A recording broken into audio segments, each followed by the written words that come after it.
há uma imagem na sociedade falsa, e isso acho que é unânime de todos já se manifestaram, de que maconha não faz mal. Até se fala em uso recreativo da maconha. Há várias matérias de imprensa, falas nesse sentido. Que não faz mal? Há pessoas que não têm essa dimensão precisa, não é o que nós pensamos. Não, acho que há um certo consenso médico de que algum tipo de dano causa. Talvez menos do que o cigarro, essa que é a discussão, mas algum tipo de dano causa. Danos sérios e maiores que o cigarro.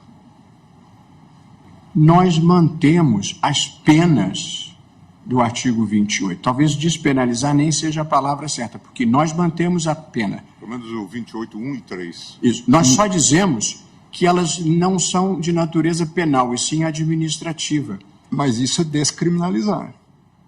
Eu estou tirando o ilícito penal, passando para um ilícito administrativo. Tiago, mas com qual consequência prática que não seja quebrar a primariedade desses jovens, geralmente são jovens? Eminente ministro Luiz Roberto Barroso, primeiro, há sim a retirada de uma pena, que é a prestação de serviço à comunidade. Sim. Sob a minha ótica, tem uma finalidade propedêutica e preventiva importante. Esse é um primeiro aspecto. Quanto à questão da reincidência, se o ponto é esse, eu acho que nós não precisaríamos partir para esse caminho. Não é a reincidência.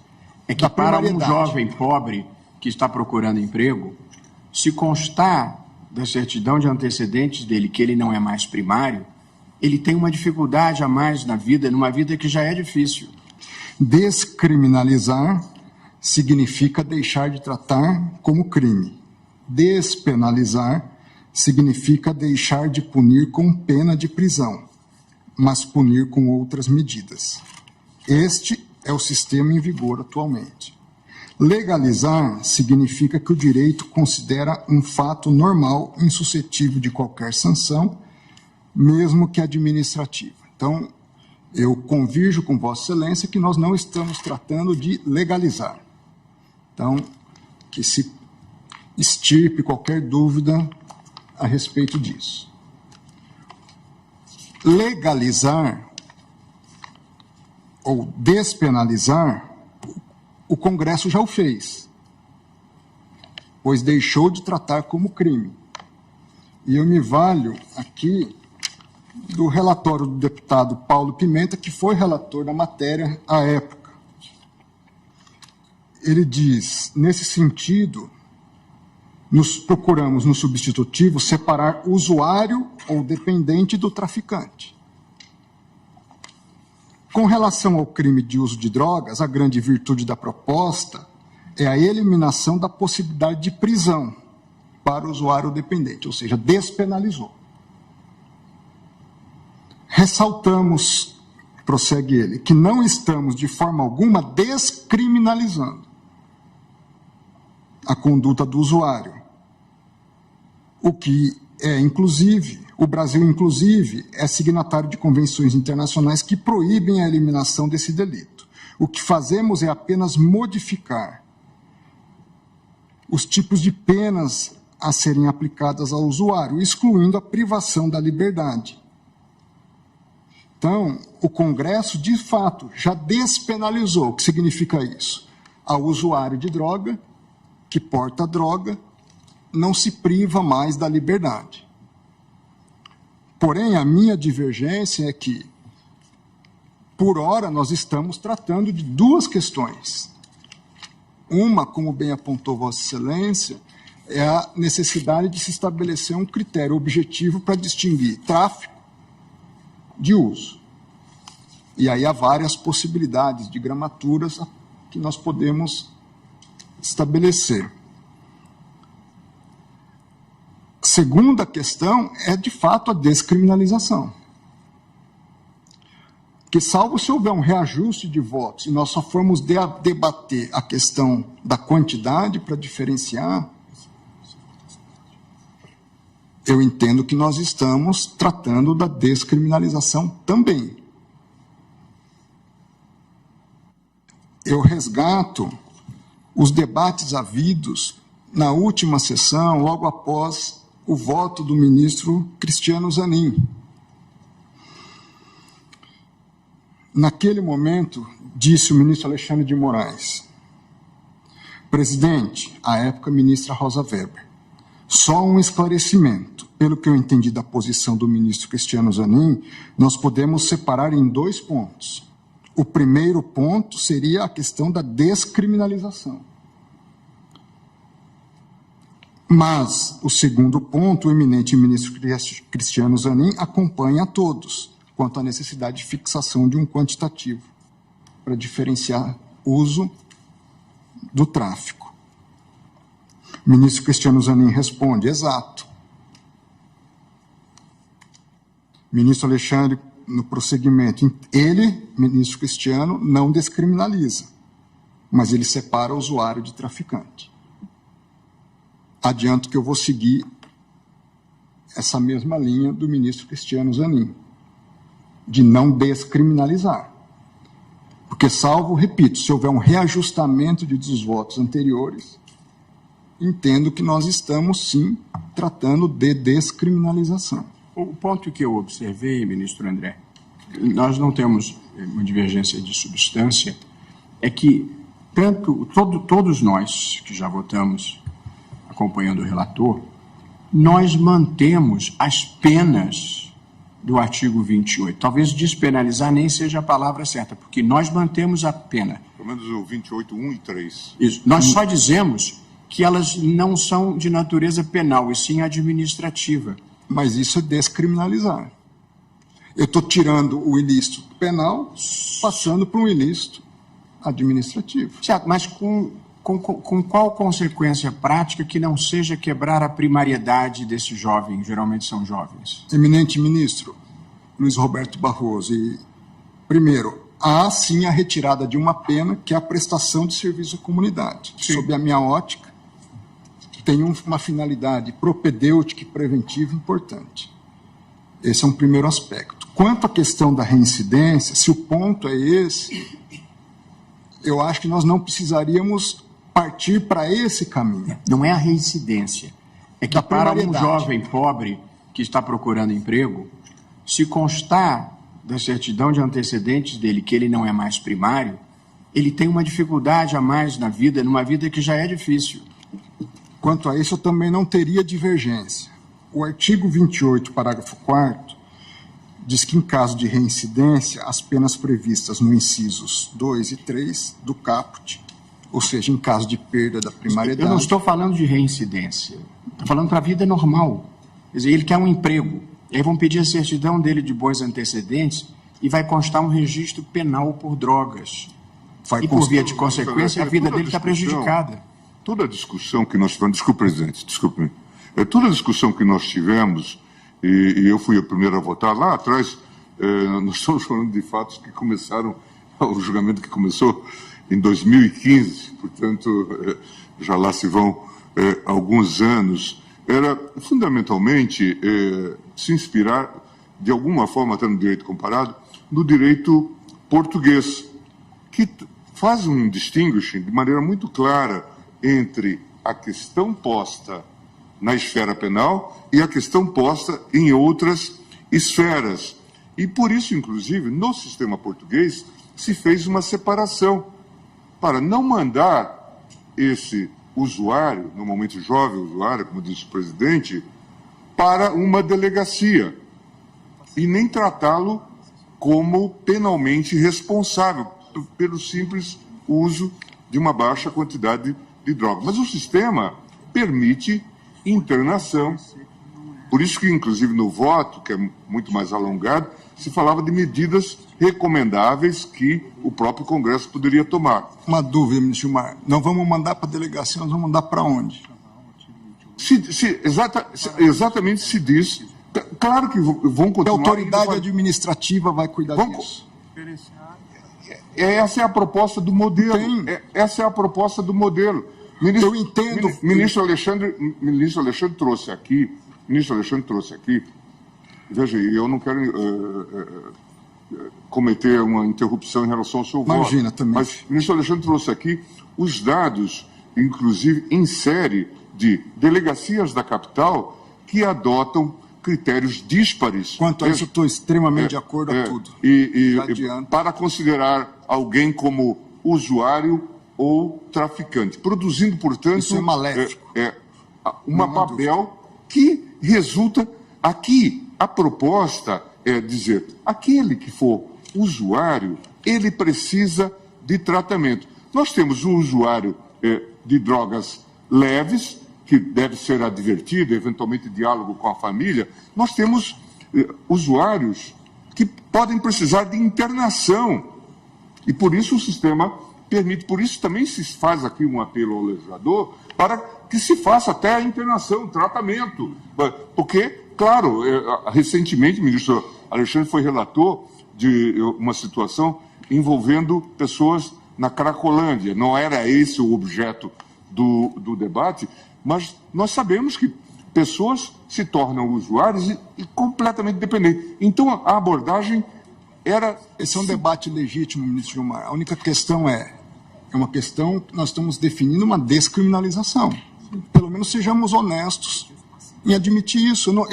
É uma tese de um lado, é uma tese de outro, mas é isso do que nós estamos... Sim, mas deixa de ser infração penal, continuando a ser um ilícito aqui administrativo. Por isso que, inclusive, propus uma interpretação conforme. O que, com a devida vênia, é uma descriminalização. É porque, assim, porque a palavra, ela produz um efeito, ministro André. Pois não, perdão, ministro. É só uma questão, talvez seja menos uma questão semântica e mais uma questão de percepção. Quando fala descriminalização, parece que nós estamos dizendo que não tem problema. E não é isso que nós estamos fazendo. Não é recreio. Não é isso que nós estamos fazendo. Mas, veja, nós entendemos a posição de Vossa Excelência e eu devolvo a palavra para continuar. Até porque eu justifico isso. Pois não, ministro Alexandre. Ministro Alexandre. Permite, eu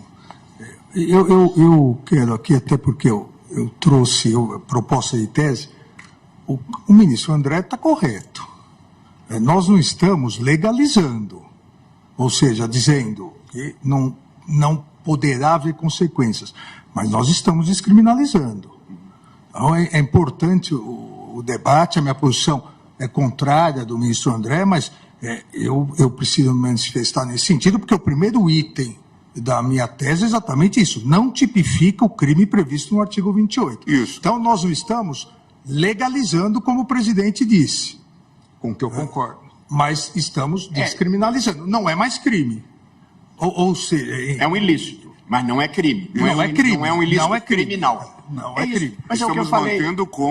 Estamos mantendo como ilícito administrativo, podendo o legislador, inclusive, fazer todo um tratamento, e daí a necessidade de que as autoridades de saúde pública passem a focar essa temática.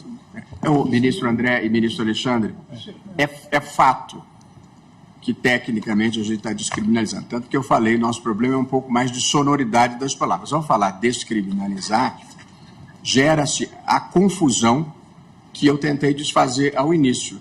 Porque descriminalizar pode parecer que é legalizar. Então, nós estamos dizendo que deixa de ter uma sanção penal e passa a estar sujeito a medidas administrativas. Ok. Esse é o fato. Eu acho que os votos caminharam na sua maioria, salvo o ministro Zanin nesse sentido. Mas essa questão é importante pelo seguinte, ao descriminalizar, a polícia não pode entrar no domicílio de alguém que esteja com maconha para uso próprio, porque não é flagrante delito mais. Então é importante isso, para quem nos ouve saber qual a consequência. O que também, ao seguir, se a maioria seguir a questão colocada pelo ministro Gilmar, o que também não permite que a pessoa fume maconha dentro do cinema. Não. Então são coisas diversas. Agora, a polícia não poderá invadir domicílio legalmente, como pode no caso de ser crime, estar em depósito crime, não será mais flagrante delito. Por isso que é descriminalização. E nem haverá uma liberação para o sujeito instituir, como em Amsterdã, um coffee shop para fumar uma coisa. Exatamente. Não é disso. Agora, por gentileza, presidente, se puder, ministro Gilmar, então Vossa Excelência está mudando a natureza da infração de infração penal para ilícito administrativo. Vossa Excelência se referiu ao legislador fazer a conformação de como é que se vai proceder com relação ao usuário, se vai ter tratamento, adverte, faz uma audiência para... Agora, Vossa Excelência não fixa a quantidade.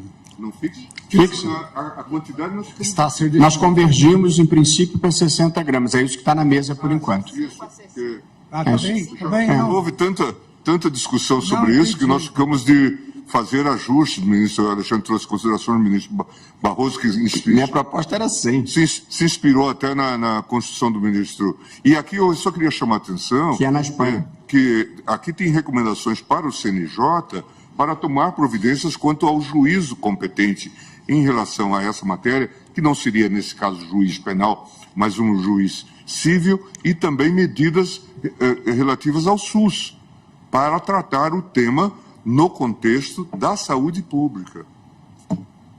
Ministro André, Vossa Excelência tem a palavra. Desculpe, Ministro André. Não, isso para mim... Pois não, ministra Carmen. Não, eu sei que cada um Isso só tem a fala da parteia, qualidade do seu voto. que a Não, parteia, e não deixa que Vossa Excelência comece o voto. Mas Eu só não para iria responder abordar uma- isso, mas nos últimos dias a terminologia ficou no ar para mim. Pois não, ministra Carmen. Não apenas porque Vossa Excelência fez uma indagação ao senhor presidente sobre as consequências de ilícito penal para o ilícito civil, que seria, por exemplo, só a reincidência. Não, apenas também trazendo a chega ao que o presidente já respondeu, o ministro relator também. Por exemplo, com base na caracterização do artigo 28 da Lei 11.343 como ilícito penal, a jurisprudência do Supremo se firmou no sentido de que haveria caracterização da posse como falta grave para aquele que, mesmo que já esteja num regime semiaberto ou num regime aberto, como é falta grave, isso importa para outros dados da vida dele. Isto tem importância e foi jurisprudência nossa que firmou isso. Apenas para essa chega. Agradeço, ministra Carmen, e até para trazer alguns esclarecimentos sobre esse ponto, é uma questão, vamos dizer assim, um pouco lateral no meu voto, mas importante de abordar. O STJ tem um compilado de jurisprudência sobre a lei de drogas. No item 7 desse compilado, ele diz que as contravenções penais puníveis com pena de prisão simples não geram reincidência, mostrando-se, e a partir disso, mostrando-se desproporcional, portanto, desproporcional que condenações anteriores pelo delito do artigo 28 da Lei 11.343 configurem reincidência, uma vez que não são puníveis com penas privativas de liberdade. Há um julgado no âmbito da segunda turma, relator ministro Luiz Edson Fachin, no HC, agravo regimental no recurso ordinário em HC 178.512, onde consta do acórdão reincidência assentada em anterior registro da incidência do artigo 28. Ilegalidade. Então, já por maioria, eu fui vencido, eu, ministro Cássio, nesse julgamento, mas até em função do estudo que fiz para o presente julgamento, eu entendo, adianto que essas questões todas nós poderíamos salvaguardar, independente de declarar a inconstitucionalidade do artigo 28. Ou seja, o único efeito que eu entendo plausível dessa reincidência seria para fins da própria nova aplicação no âmbito do artigo 28. Não poderia ter nenhum outro efeito, além de, olha, eu apliquei uma prestação de serviço à comunidade, uma medida educativa, eu faço um reforço dessas medidas em caso de reincidência. Mas não haveria extrapolamento, seja para a questão de tráfico de drogas, para questões de primariedade em outros ilícitos, para questões de cerceamento de direitos outros ou restrição a direitos em relação ao usuário. ou seja, eu daria um tratamento mitigado à questão da primariedade ou não, restrita ao 28 e sem nenhum efeito externo em relação a isso. Mas eu só fiz essa menção, ministro, exatamente porque esta é a jurisprudência prevalecente neste Supremo Tribunal Federal até aqui. A senhora tem razão. Caracterizada exatamente com base na natureza do ilícito, como nós consideramos. Claro que a jurisprudência pode mudar e, principalmente, a partir de uma conclusão aqui, se for a de Vossa Excelência, será mantida, ainda que, para tanto, precise se formar uma outra jurisprudência, ou, se a tese vencedora for do relator, essa jurisprudência terá sido superada. Apenas por isso que fiz a referência. Bom, agradeço imensamente, porque esses esclarecimentos acho que não só me ajudam na delimitação do objeto do meu voto, da matéria tratada, mas ajudam a sociedade a também compreender o que nós, de fato, estamos tratando hoje.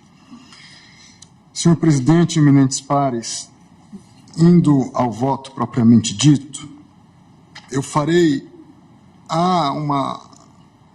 uma imagem na sociedade falsa, e isso acho que é unânime de todos já se manifestaram, de que maconha não faz mal.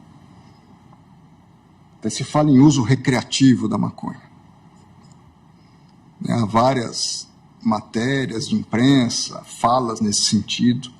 Que não faz mal? Há pessoas que não têm essa dimensão precisa, não é o que nós pensamos. Não, acho que há um certo consenso médico de que algum tipo de dano causa. Talvez menos do que o cigarro. Essa que é a discussão, mas algum tipo de dano causa. Danos sérios e maiores que o cigarro. Ao mesmo tempo, eu entendo que isso é importantíssimo para nós melhor delimitarmos a quantidade. Conforme a gradação dos riscos à saúde, eu também tenho que melhor mensurar a questão da quantidade.